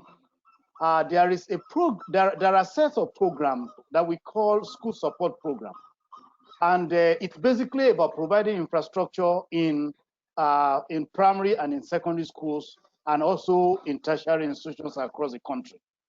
One of these programs is called Digital Access Program. You have a laboratory, an ICT laboratory in a primary or secondary school, and you equip with a computer system. You provide broadband, you provide source of energy, some solar, to enable students, pupils, to have access to ICT knowledge. This started in 2004 by the Nigerian Communications Commission. But you know that Nigeria is a very huge terrain. It is impossible to have these provided in every primary and every secondary school. And remember, the vision, the purpose of that, the objective is to ensure that people have access to benefiting from the knowledge of the digital culture. And this before now, I'm talking of something that started about 15 years ago. Now, if the purpose is just to enable people to have a hands-on, you know, about ICT and digital knowledge, as Professor Bewaji had mentioned earlier, concerning, I mean, people being able to have access really to computer and see how it works, you know, is different from the challenge that COVID has imposed on all of us. So if you have an ICT laboratory in a secondary school or in a primary school that has just a set of 100 computers that is supposed to enable people to operate computer, is different from now having every classroom converted into an ICT lab for the purpose of this kind of emergency that we have had, which of course even imposes restriction on physical contact. So if you ask me, what has been done by NCC as a regulatory authority is to give opportunity for people to even have the knowledge of assessing, of using the digital system itself. I do not see a situation where it will be possible for every school to be connected as we speak. I have just told you what is being done: a new digital economy policy and strategy, a new broadband policy, and then the licensing of infrastructure companies that will cascade fiber optics from the landing ports to the interior of the country. And because Nigeria is such a huge territory, it will take some time. That's why I started by saying we are not there yet, but we will get there if we all participate in ensuring that the vision of government is achieved through our activities. And COVID, I repeat, COVID has created an opportunity for us to do some piloting, to look at our policies to see how they may be able to work in dealing with probably greater challenges of the future, or in embracing virtual learning, as a whole. But I am not an advocate of a total embrace of virtual learning and jettisoning the physical contact. Because as you have said, in one of the questions that was raised by a participant, there is no way you are going to take that off. The voice, the words that we use in communicating constitute less than 10% of communication. Almost 40%, is made up of, is accounted for by tonation. And then you have another 50%, which is made up of body language. All these you have to take them in totality to be able to interpret even what your teachers are telling you. You will not be able to get this, completely through virtual learning, even though you will get part of it, because even though virtual learning is mediated, there are also cultural interferences. But the issue, as I said, is the benefit of face-to-face. If you combine that with the benefit that digital communication culture has brought upon humanity, we will make a headway in achieving our objectives, in improving our lives qualitatively, in improving education, either at rural area or at tertiary level. But I return to the core issue that I had repeated. Hello, Professor Ademowo. I return to the original issue by saying that infrastructure is of essence. Citizen participation in ensuring that there is a delivery of government promise is very central. We can't fold our arms and expect that we will just get everything that we require without playing our role as citizens. It's very important. Thank you very much. Thank you very much. Thank you. There is one of the participants, Oyebode, asked about the integrity of online education. But then, before I go to Mrs. Bamidele Ademola, I would like to from one of our participants, Kunle Ojeleye from Canada, who made his submission, and he said, comment on the question about the integrity of examination in an online or rather remote situation. And he said, I work in the educational sector in Canada. I've had the responsibility for implementing myriads of ICT projects to aid teaching. A couple of those projects were focused at allowing students unable to attend examination in a physical proctored environment to take such examination in their homes, with the integrity of such as maintain a combination of software and hardware technology, while such examinations were initially the exception rather than the rule. The advent of COVID-19 has forced my institutions to move all teaching instruction online, and we have successfully conducted examinations remotely. The key to all of this, as far as I can see, go back to part of what Dr. Ibietan said about broadband provision and access. Until Nigeria invests heavily on providing cheap, high-speed internet to its citizens, virtual learning in Nigeria will fought with a problem. Kunle Ojeleye, thanks so much. I go to Mrs. Bamidele, then I'll go back to Dr. Soji Oyeranmi. Mrs. Bamidele, please, one of our participants is asking a question, that this virtual classroom you are talking about, without electricity, is it not a mirage in itself? Where you don't have electricity, some areas have not even experienced electricity in the last 1 month.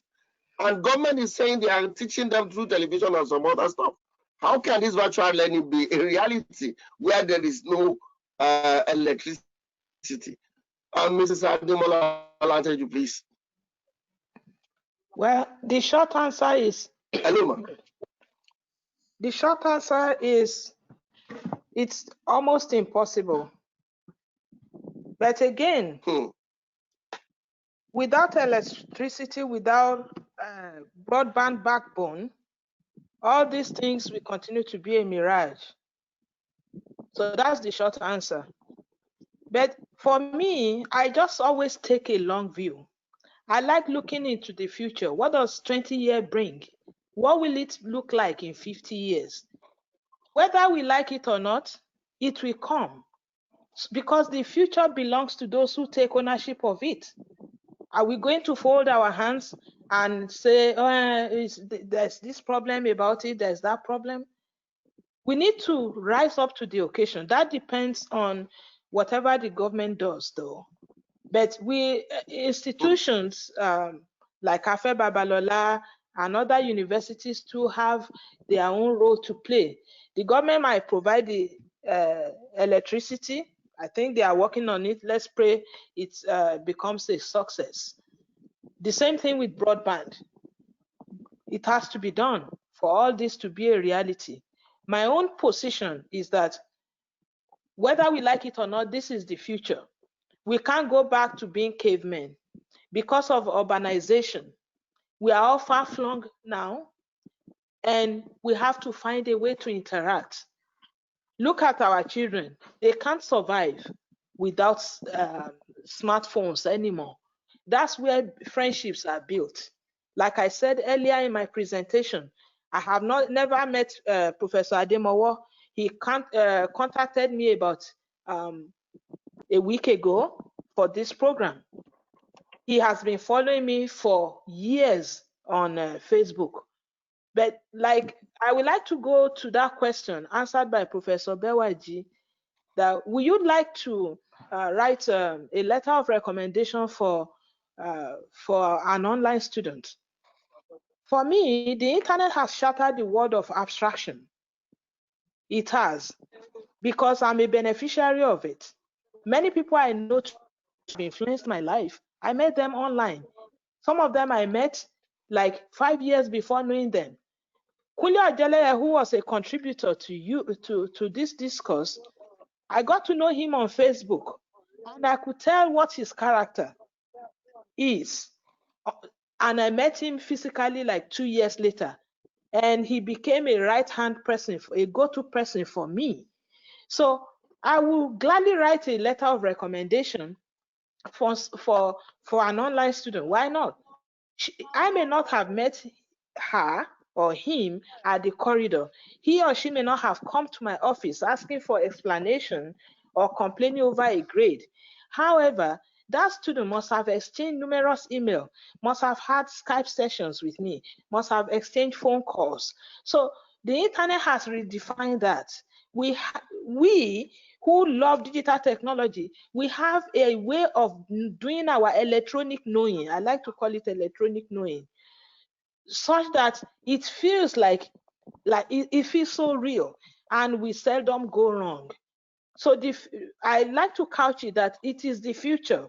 It's better for us to embrace it, provide the pressure government to provide the infrastructure so we can join the moving train, or else we'll be left behind. That's what I have to say. Thank you very much, ma. We are gradually coming to the end of the webinar. But I'll go to Dr. Soji Oyeranmi. Dr. Soji, are you online? Dr. Soji, please come online. Thank you. Yeah, good.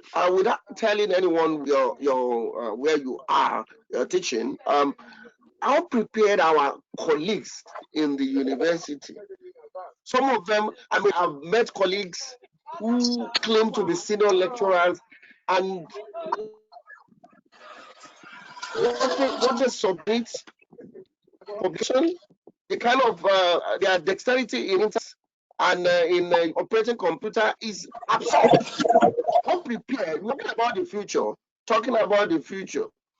But seriously, Dr. Soji, how prepare our colleagues, even in Naya and so on, we talk of primary school where we have a bigger issue. How prepare our colleagues in Naya institution for this online learning? Seriously speaking, my prof, from my interactions with my colleagues and people from other universities in Nigeria, I can say more than we can in terms of preparation for this virtual learning and teaching. I can say conservatively maybe 30% of our colleagues, because the truth is one of the major crises we are facing in especially our universities today is that people still stick with what you can refer to as Stone Age ideas about how education should be run. I give you an example.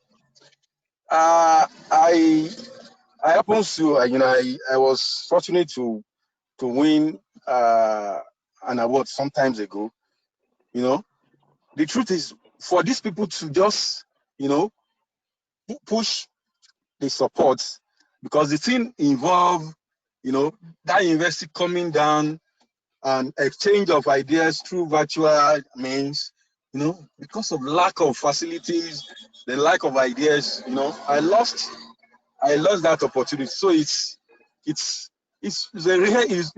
hell here to talk about new things.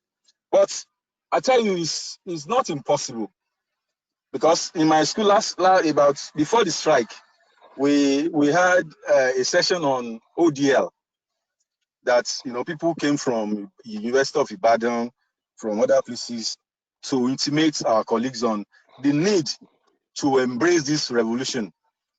Now, a lot of questions, even to type ordinary messages, via email, became issues for some people. But I can tell you, we are not prepared yet. But at the same time, colleagues are bracing up now, because the truth is, if you can't embrace these new technologies, new ways of teaching, new ways of learning, you find yourself, out of job. Because like I still want to reiterate my initial point, with which I agree with Dr. Ibietan. Here, the future is combination of online learning with the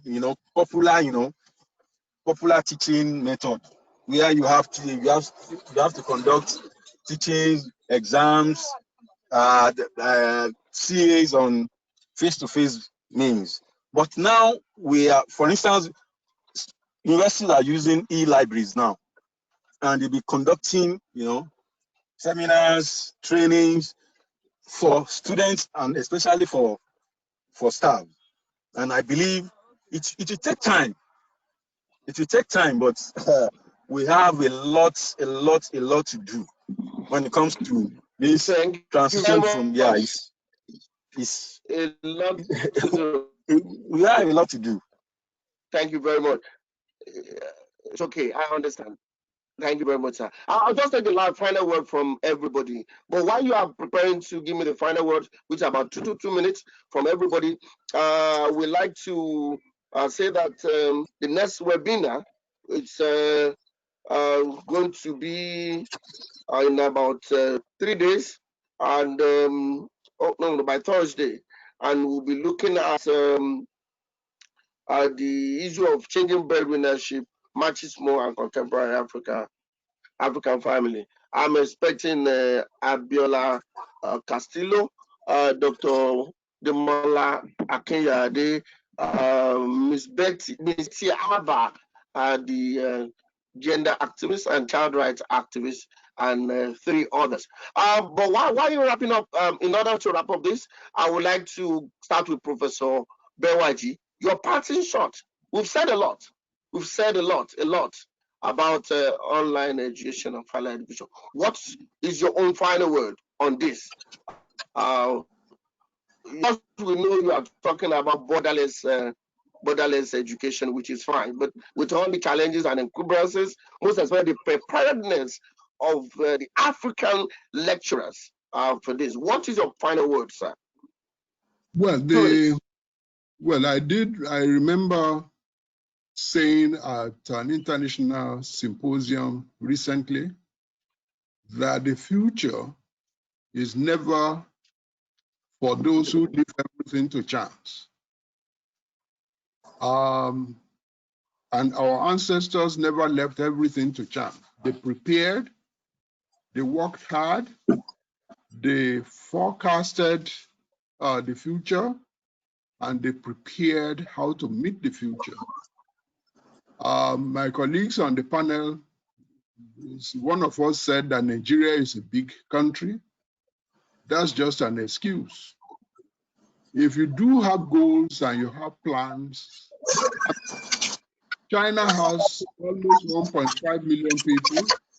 India, which has now dominated the ICT sector in terms of web software engineering and all those things, has a population of more than 1.2 million people.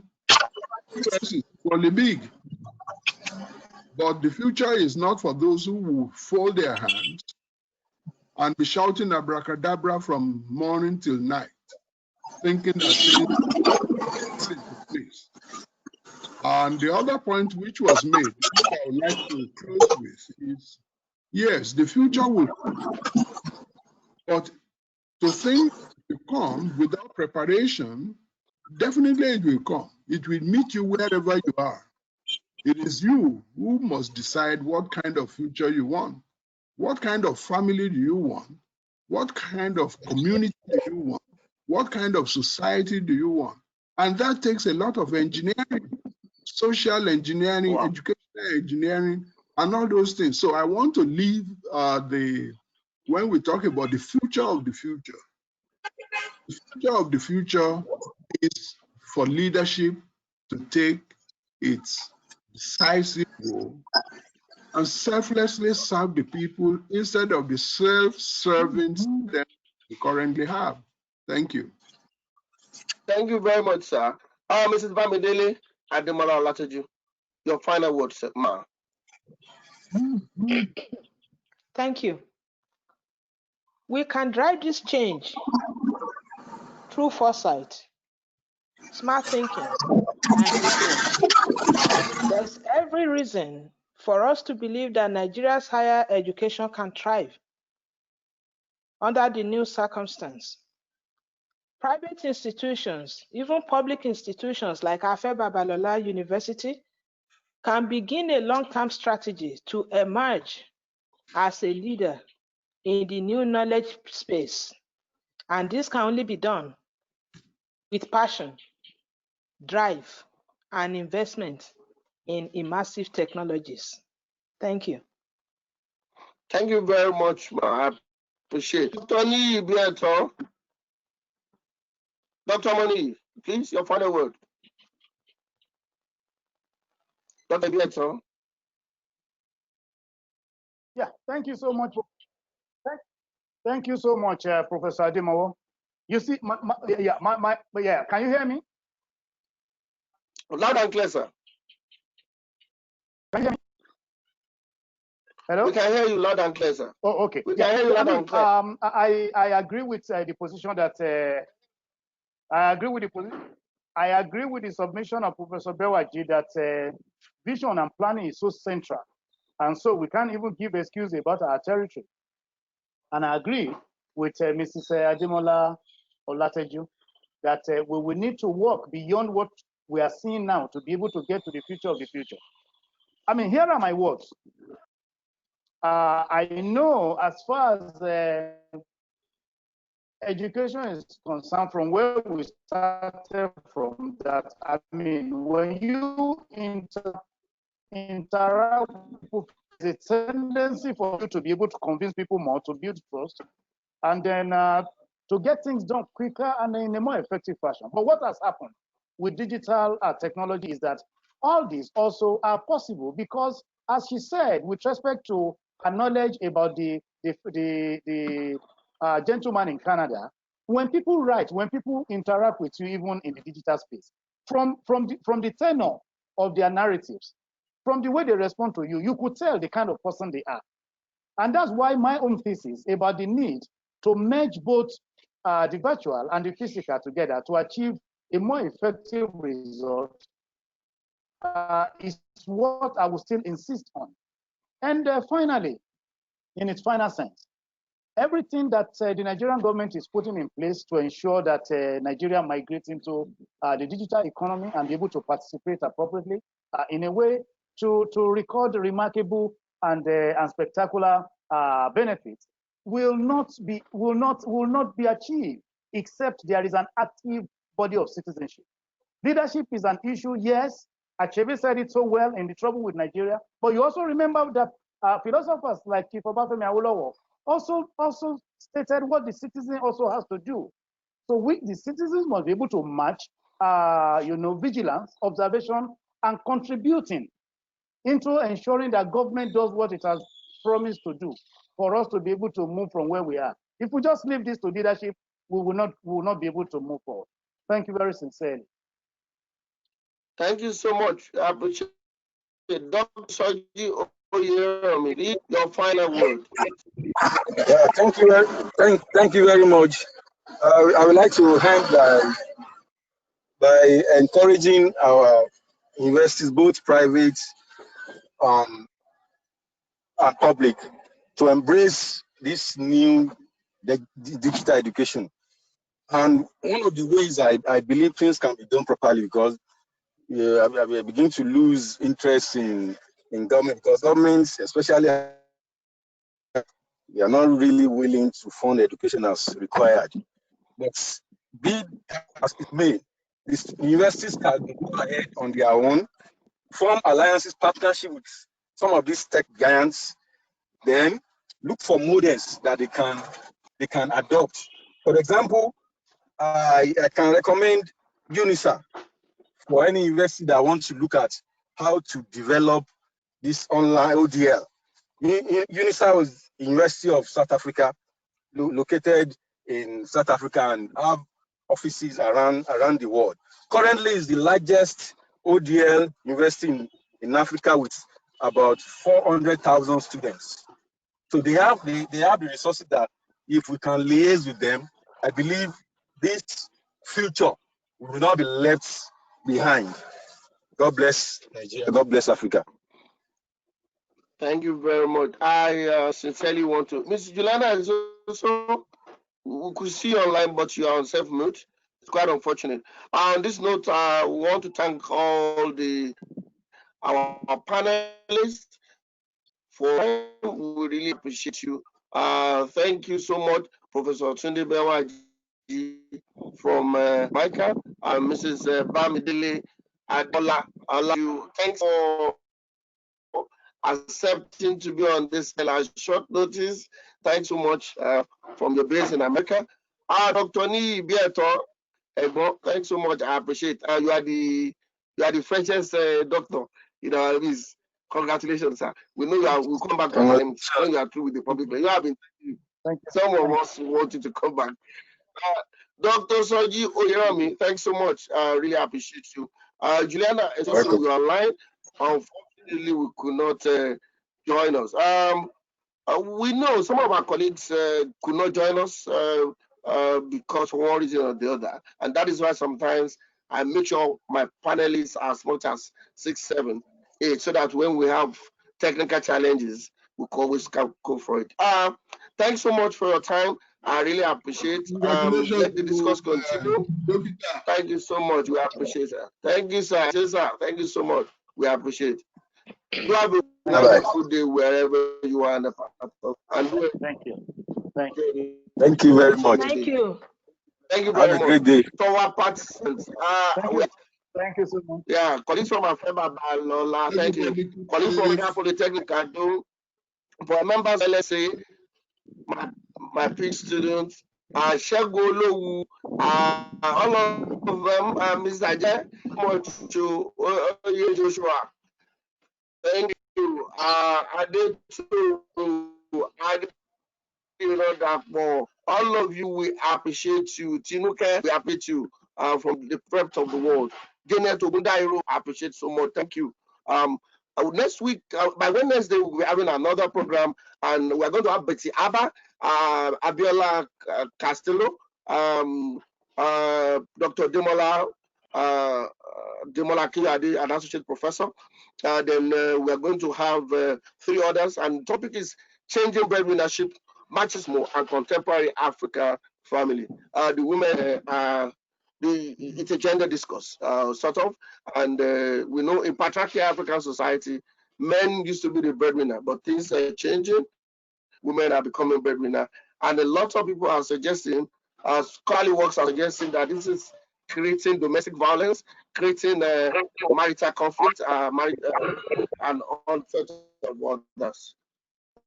Until Wednesday, I want to thank you sincerely for your time. You have a wonderful day. I would also like to so much. thank my followers who joined in. Yes, good. Go ahead, ma. Okay, if you are still around, I know quite a number of you joined. I would like to thank you for joining us. And now that we know this webinar is on, if every week or thereabout, we will be joining to learn more from the expertise of people like Professor Bewaji, Dr. Ibietan, and whoever may come up next week. I thank you. Thank you very much for your reasoned response and contribution. Thank you so much. That's a wonderful one. Thank you very much. Thank you so much.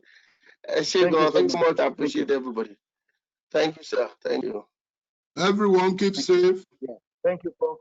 Thank you, Dr. Oyeranmi. Thank you. Thank you, ma'am.